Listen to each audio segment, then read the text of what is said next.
think we can call the hearing to order. Very good. My apologies.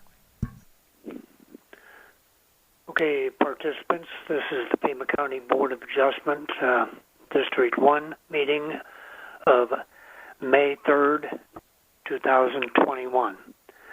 Since we are not in the facility so that we can see the flag, I'm going to wave the Pledge of Allegiance at this time. Mr. Secretary, would you read the roll call, please?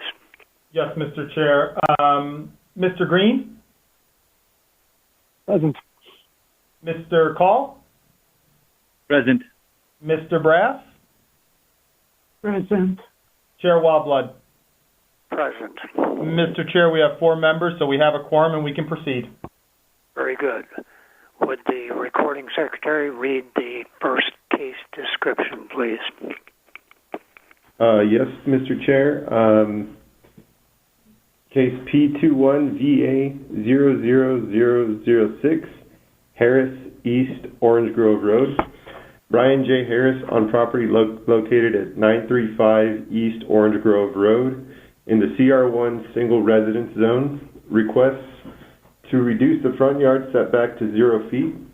Section 18.21.030 D1 of the Pima County Zoning Code requires a 30-foot minimum front yard setback.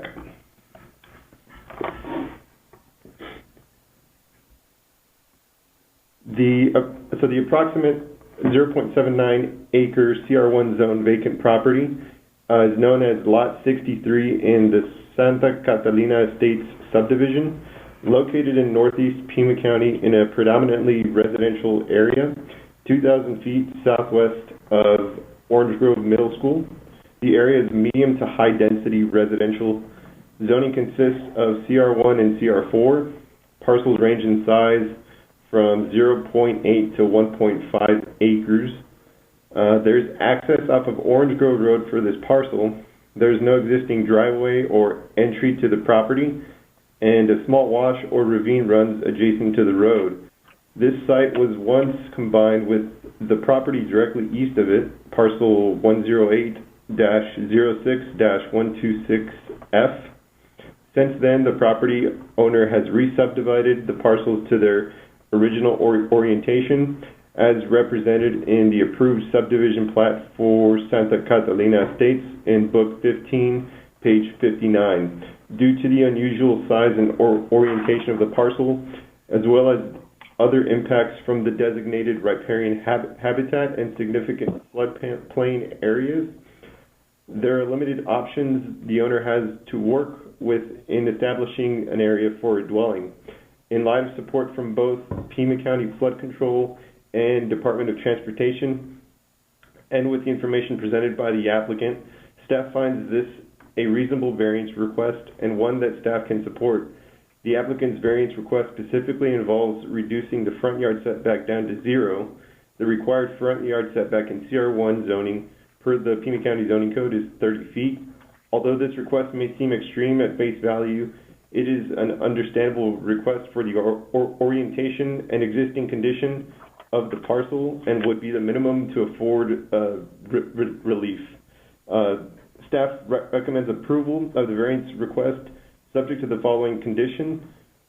1, Pima prospers flood control resources areas, including floodplain and Pima County regulated riparian habitat, shall be avoided. Staff has not received any public comment, and this concludes staff's report. I can answer any questions. Do the board members have any staff questions?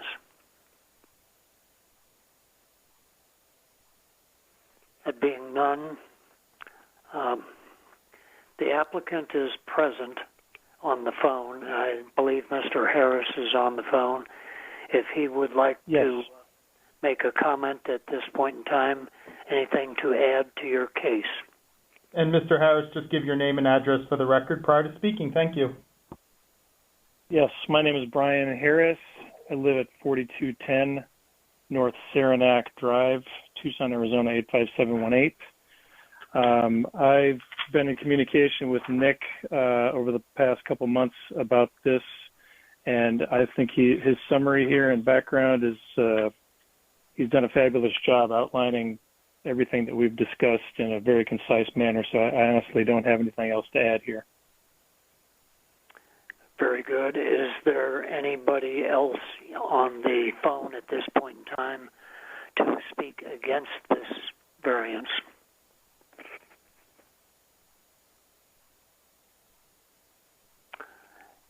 That being said, nobody to complain about it. I would ask for a motion to close the public hearing. This is Bruce Call. I so moved. Close the public hearing. Second. Alan Brass, second. It's been moved and seconded to close the public hearing. A roll call, please, Mr. Secretary. Sure, Mr. Chair. Mr. Green? And our vote, a positive vote, is to approve the variance request, correct? No. This is just to close the hearing. Once the hearing's closed, then we'll move on to the formal motion to approve or deny. Thank you. I'm happy to approve closing the public hearing. Mr. Call? Approve. Mr. Brass? Approved. Chair Wildblood? Approved to close the Mr. hearing. Chair, the hearing's been closed, and now we wait for a motion on the case. Discussion amongst the board members, and I would like to welcome Mr. Green to the program here. He is brand new and has been appointed by the clerk of the board to be on this committee. And so, Mr. Green, first name is Richard. I'm Len Wildblood. You've heard Bruce Call in the background and Alan Brass also. So, welcome to the group. Any discussions on this variance at all? I just have a question, actually. This is Bruce Call. I have a question for the staff. With this going to a 0 foot, zero setback, have you received any plans from the owner on what they plan to do and why this 0 foot setback is going to be important? Mr. Call, Mr. Chairman, the only plans that we have received were, included in the application packet, and that is kind of, showing the main residence or the proposed main residence and the proposed driveway / parking area in the southeast corner of the triangle lot.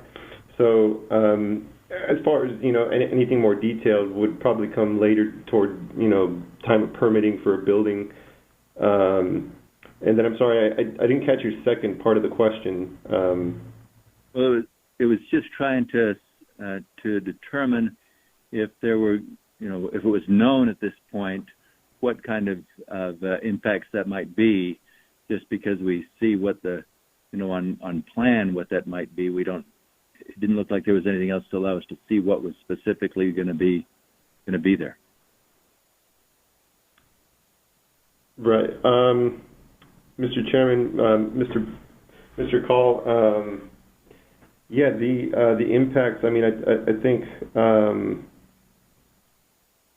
if I'm understanding correctly, the one condition that was recommended by the Regional Flood Control Department, kind of just avoidance of all the significant riparian and floodplain areas. So essentially, the impact would be minimal. I mean, as far as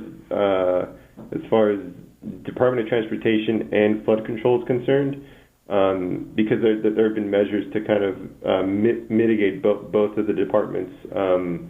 And their procedures. So I believe there is a mention of Department of Transportation mentioned that they will require a right-of-way use permit, at the time of the permitting of the building. So, and with the condition from flood control, that's kind of to control the impact of the building. So I guess maybe what I'm asking, the drawing shows a 51 by 51 square foot 51 foot by 51 foot area for a residence. It shows the residence going to be 2601 square feet. So they're planning on the full 51 by 51 right up at the property line, and the driveway right at the property line, with a 75-foot setback from Orange Grove center line. I guess if there are improvements proposed for Orange Grove that are going to utilize much of that additional of that right of way, that puts them right at the edge. So I guess in the follow-on is there a long-term plan at this area of Orange Grove that is going to keep some degree of a buffer so people are not backing up from the driveway or the parking into an active street? Okay, yeah, that makes sense, Mr. Chairman, Mr. Call. I trust at the time of the right-of-way permit through Department of Transportation that that'll be vetted. If there are any improvements or any expansions to Orange Grove, at the time for that entire facade, that Department of Transportation would make that amendment and notify the applicant to say, hey, the entirety of that 51 feet won't be feasible. So we may need to make the alterations at that time. And I'm not sure, Tom, did you have something as well? Yeah, Mr. Chair, Mr. Call, it looks like they're doing a side entry garage, probably because of where the driveway and parking is shown.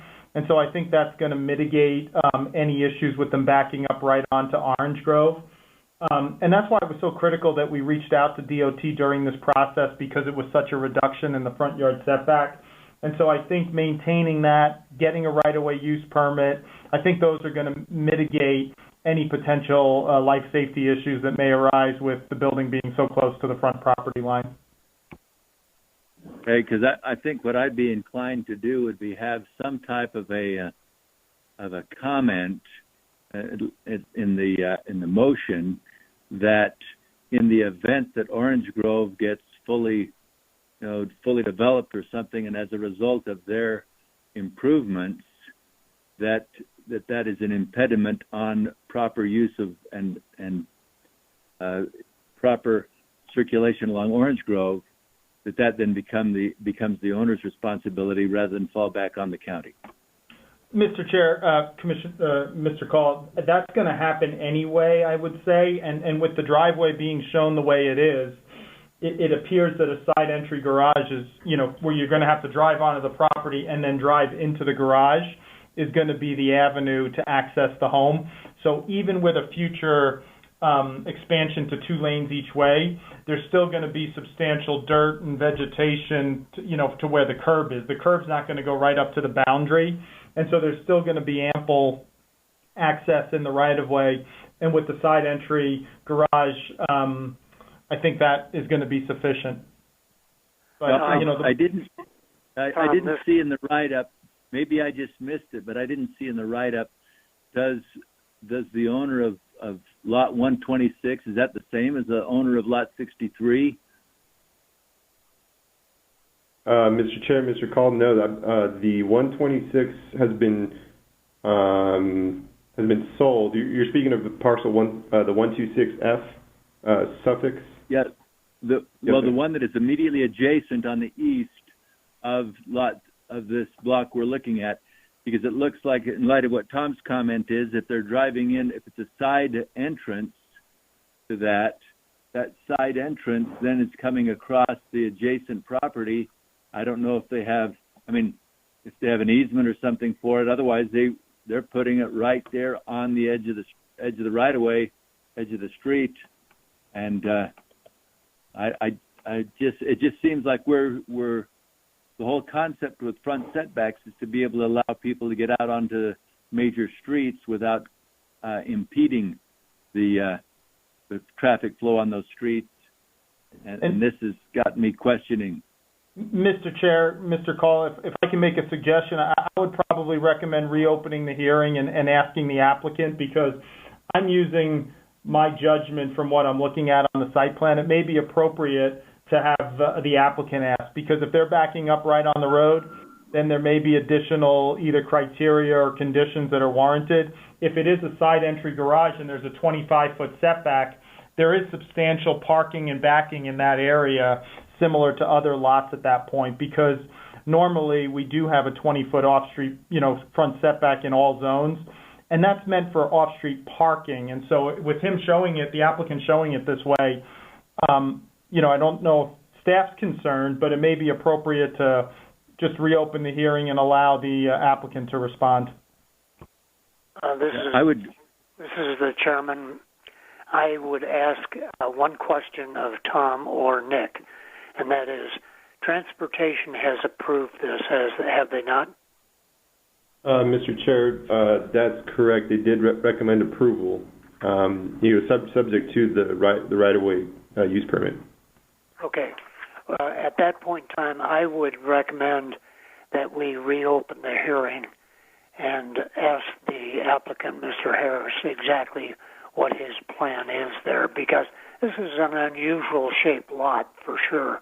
And so as long as we can get Mr. Cole in agreement that this might work, we'll see what it is. So why don't we reopen the hearing temporarily for one question to Mr. Harris. Mr. Harris, are you on the line? Yes, I am. Thank you for giving me the opportunity, Mr. Call and Mr. Chairman. Okay, Mr. Cole, would you ask that question again, please? Yeah, Mr. Harris, thank you for responding. I am just wondering, with you right on the property line there, and with the development of, say, fully developed Orange Grove, does that mean that you're going to be potentially backing out onto an active street, or at least you might be backing out into the shoulder of that street or something? What protections? I mean, that's a safety issue for you too. You don't want to be in a situation where, even though it's a tricky site, you don't want to be in a situation where you're creating a hazard for either you or other traffic. Absolutely, Mr. Call. That's a valid concern, and the plan is to have a garage that has an entrance on the side, as one of the gentlemen on the call mentioned earlier, and then this driveway parking area would be used for a turnaround to be able to go forward, and across. Essentially, it'd be across a culvert that goes over that ravine that Nick mentioned, and then turning right or left on Orange Grove.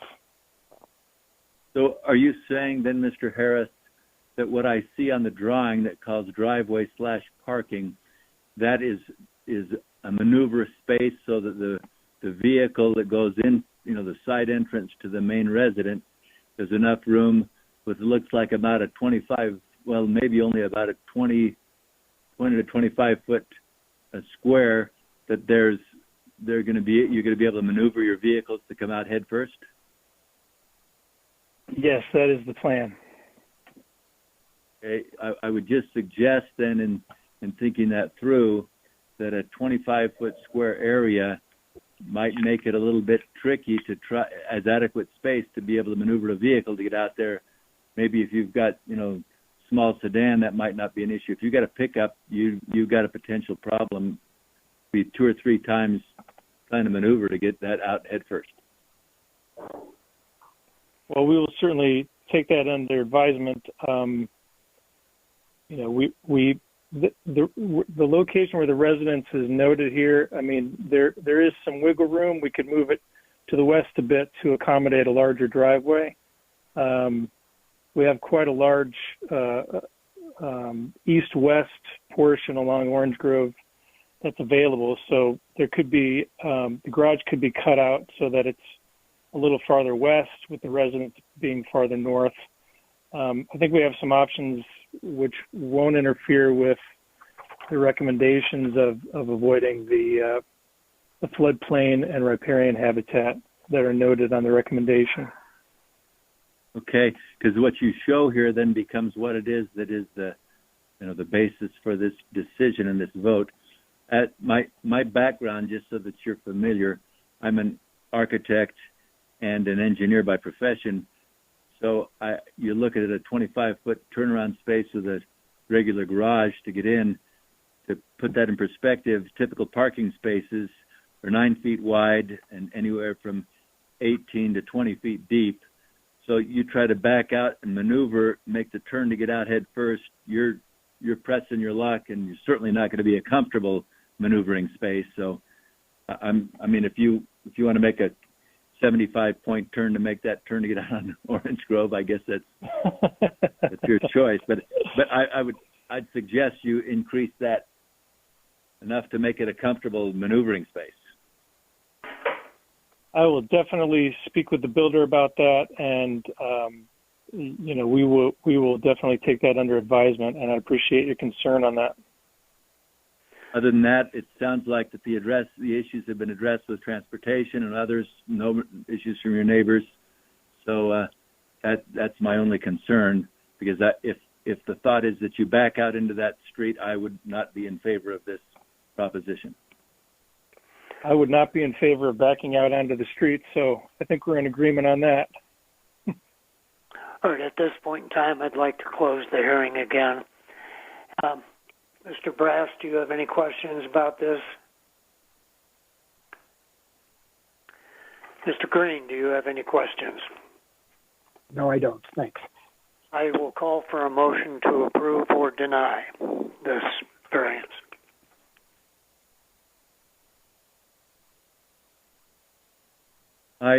This is Bruce Call. I move to approve the variance as presented, with the condition that the owner take special measures to make sure that the driveway that exiting from the property will be headfirst onto Orange Grove Road.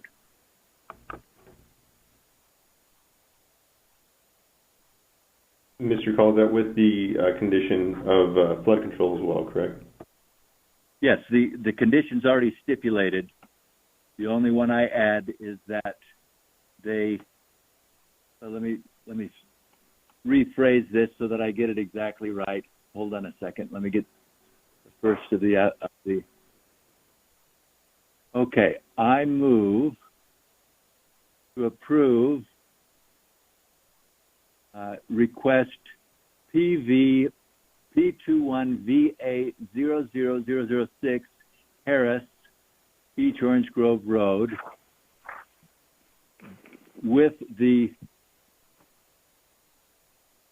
recommendations identified in the report and the conditions stated therein, plus adding the following condition, that the owner make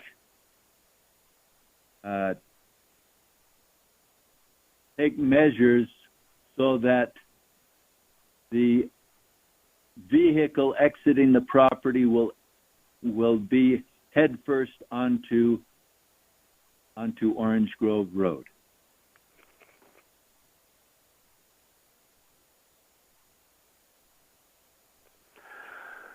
Do I hear a second towards that motion?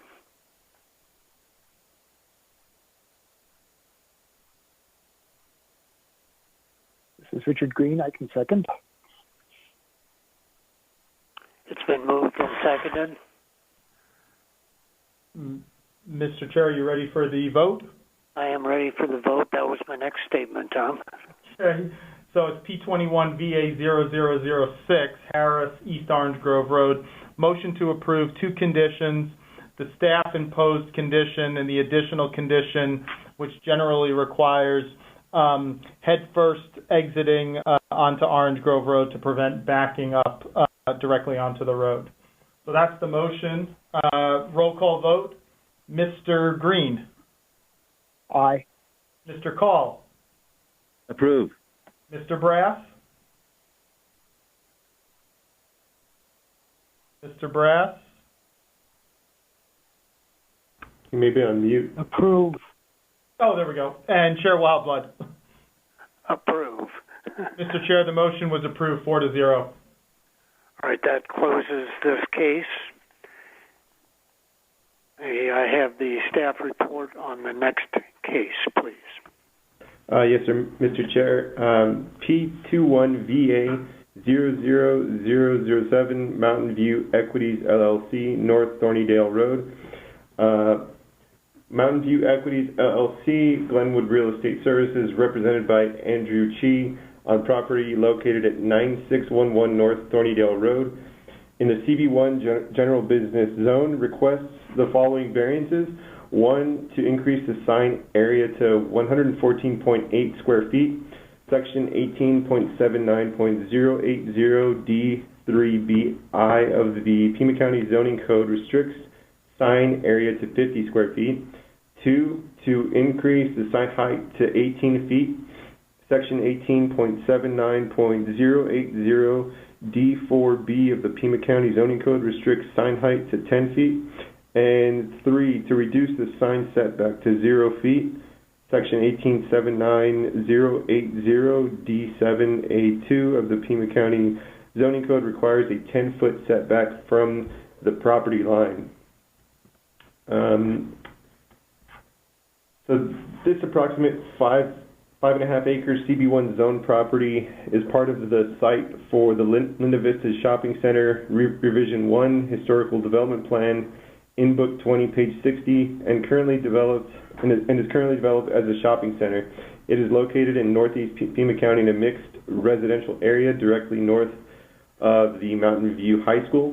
The area is predominantly medium to high density residential with several other mixed uses.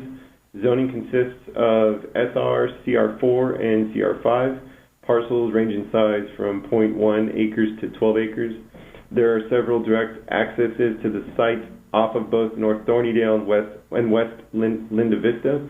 This site has the aforementioned existing historic development plan P1299057 approved on February 28, 2000 that established the primary use. The site has a multitude of permits, most notably of which include sign permits for wall identification signs for various tenants. Most recent permits include tenant improvements, commercial building alterations, and sign permits for wall ID signs. There are no outstanding permits or issues with the site. The applicant's variance request specifically involves the freestanding sign type regulations. The allowable maximum area for a freestanding sign is 50 square feet. The applicant has requested an increase to 114.8 square feet. The maximum sign height is 10 feet, and they have requested an increase to 18 feet. The setback required for any sign beyond 10 feet in height is 10 feet from the property line. The applicant has requested a reduction to 0. Staff finds these variance requests reasonable and understanding considering the location and size of development that exists. With a variety of tenants and 4 separate entrances, staff finds this as an improvement to the site to not only promote uniformity for signage, but to also improve wayfinding and identification for the public. Staff recommends approval of the variance requests. We have not received any public comment. This concludes my staff report, and I can answer any questions.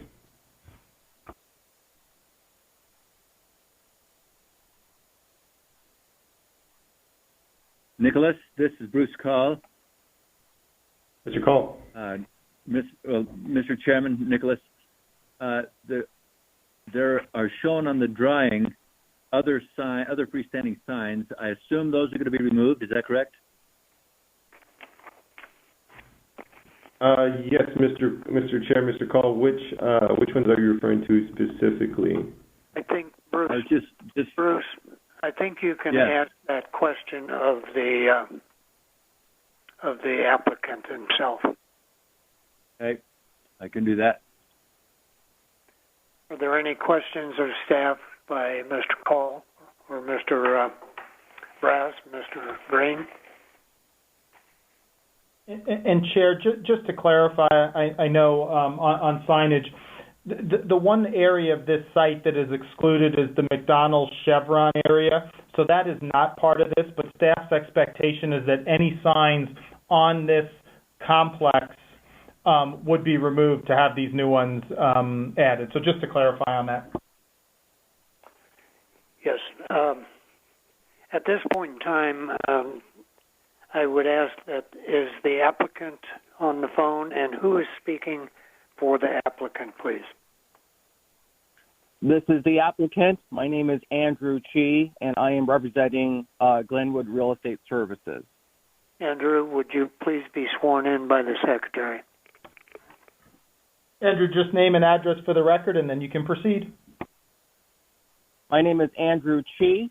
I reside at 7807 East Vernon Avenue, Scottsdale, Arizona, 85257.